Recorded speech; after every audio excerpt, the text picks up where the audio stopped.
I don't come outside around here.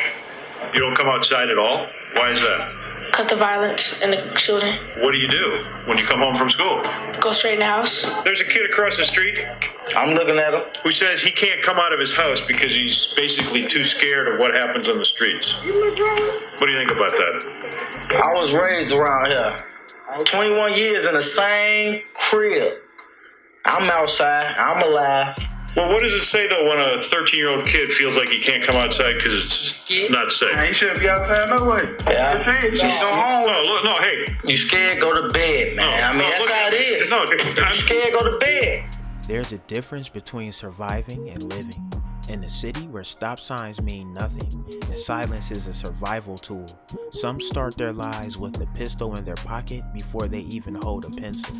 This is Yale Block, known to locals, feared by outsiders. The lines between family and firepower blur. But behind the mask, the music and the myths are names, legacies, and stories soaked in something deeper than blood. Let them know who we at right now, man. They see the 102 and all that. 102nd Yale Block, paper game, $10. Just claim they did. A lot of shows say that, but a lot of people say we scared road shows. That's bad. I ain't gonna lie. Yeah, we used to be, post on the road before Yale Block was even made, but I ain't gonna lie. We originally 102nd Yale Block, paper game. 33, want to get to this. It was breaking overnight. A 15-year-old boy is in critical condition right now. He was shot in the head on the city's far south side. Police say that shooting happened inside of a home near 116th and Yale. That's in the West Pullman neighborhood. An 18-year-old man was also shot in the hand, leg, and chest. Since we've last heard, he is also in critical condition. Officers say they found 2 guns where this happened. It's not known who fired those shots. Tanya and Terrell, that 7-year-old boy, was taken here to Comer Children's Hospital in critical condition overnight. He was shot in the back and suffered a graze wound to his head. Chicago police say he was inside a home at 116th and Yale in the West Pullman neighborhood when someone driving by in a white Audi sedan fired shots from the street just after 9 p.m. The 7-year-old was hit, as was a 27-year-old man, police say, who was shot in the chest and right arm. Now, it's unclear their relationship, but the man was taken to Christ Hospital, also in critical condition. At this point, no one is in custody, police say, as Area 2 detectives are now investigating this morning. I jumped out here at 13. That line hits different when it's not just words, but a timestamp on when the war starts. Before he could legally drive, GR says he was already limping from damage that left him unable to walk. No hospital visits, no calls to mom, just pain and pills. He speaks of it casually, like it's just another memory. But around here, getting shot at 14 isn't a story, it's a scar. He doesn't flinch when mentioning drills. He took his shorty on his first one. He was never the same after that, he says. No names, no details, but something cold lingers in the silence. My brother, and I can't say I can break it. I took my shorty on his first drill. He never was the same. Then there's Pappy, not just a name etched in memory, but a guidepost. He wasn't known for body counts. He was the one who looked out, handed out cash, protected his own, but he's gone now. And for GR, that was the trigger behind the trigger. The same age as he started walking with one in his hoodie, the same age his brother died, the same age everything changed. This was life growing up in the wild hundreds. Now I was gonna speak on that too, because I was doing my little research on like the area and all that, and they were saying that it was basically like the shorties of Skid Row. So I was like, basically like what's that about? See, now my big cousin, Keisha from over there, Pappy was originally, Pappy not even from Skid Row. Pappy is originally from 106, he really wanted to snake, you know what I'm saying? But Pappy used to always be on the road, you know what I'm saying? Like, see, I was in this since I was a shorty, like, everybody on my dead brother, like, whole hundreds know me, I ain't gonna lie. And a lot of, when they be saying, like, yeah, we Skid Row shorties, brought up, 102nd Yale Block, paper game, we our own on my dead brother. Ain't none of that, look, it's the 100 to the birds. We got Big Bro and them out there in the birds. Shout out the Key too, I can't speak about what Big Bro can't speak about, because I wasn't around during that time, but when I did, came around. On the far south side of Chicago, past the glitter of downtown and the hum of the Loop, lies a stretch of numbered streets known to locals by a name whispered with fear, the Wild Hundreds. The sun dips below the horizon and the tension begins to rise. Violence here isn't random, is expected, and for some, survival depends on knowing when to duck and who to trust. By the 1980s, gang violence was rampant in neighborhoods located along and south of 100th Street. And we don't do no clicking up. We not clicking no hood. It's just anybody, folks. Now look though, this one thing I'm gonna tell y'all. EVK for the whole hundreds. Every hood. You looking at this screen right now, your hood.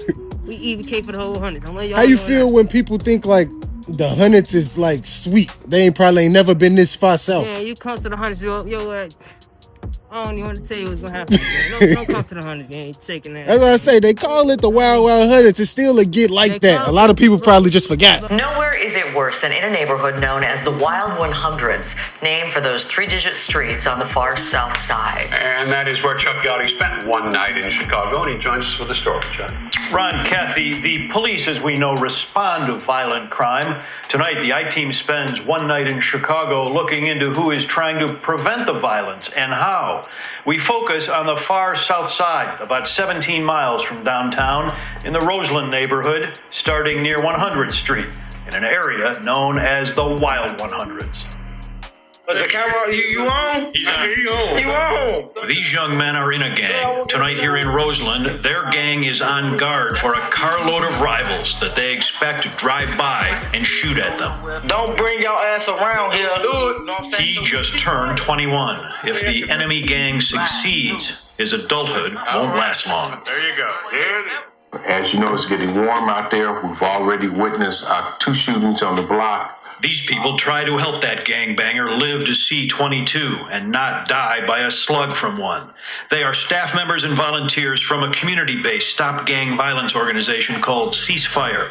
Former military special forces officer Bob Jackson directs Ceasefire here in Roseland. 90% or better of our staff are ex-offenders of some kind or another, be it drugs, be it gang involvement. Sometimes the gang involvement is uncomfortably close. Last week, just a few steps away from Ceasefire headquarters near this sandwich shop. It's the little place yesterday with a little boy. There's still blood on the wall.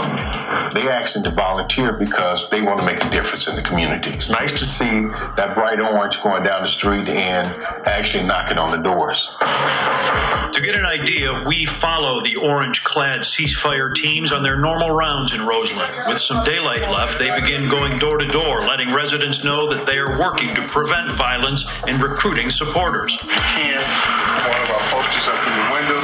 By nightfall, though, Ceasefire's former gang members, now called violence interrupters, caravan into more dangerous zones, where vandalism very often gives way to gunshots. This hood is kind of bad. It's bad. How often do you hear gunshots fired? A lot. What makes the neighborhood bad? With all that shooting and stuff.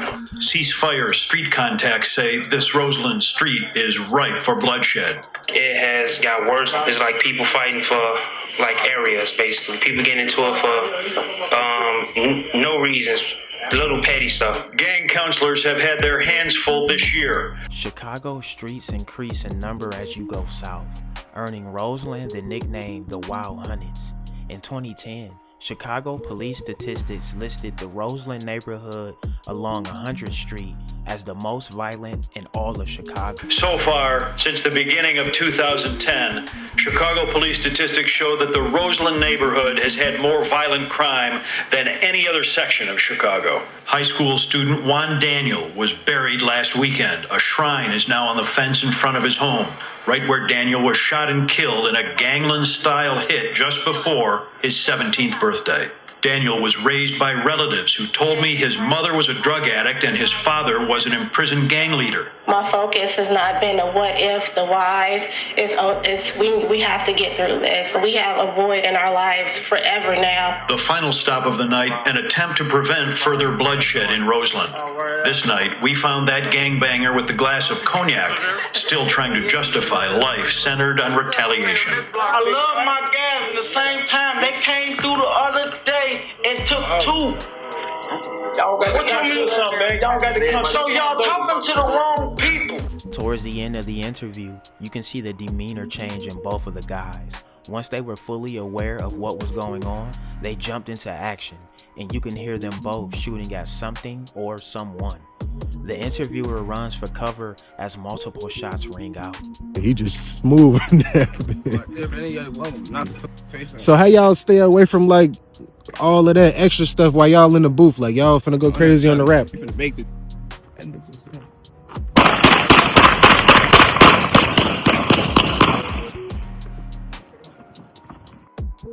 You hear it in his voice. You see it in his walk.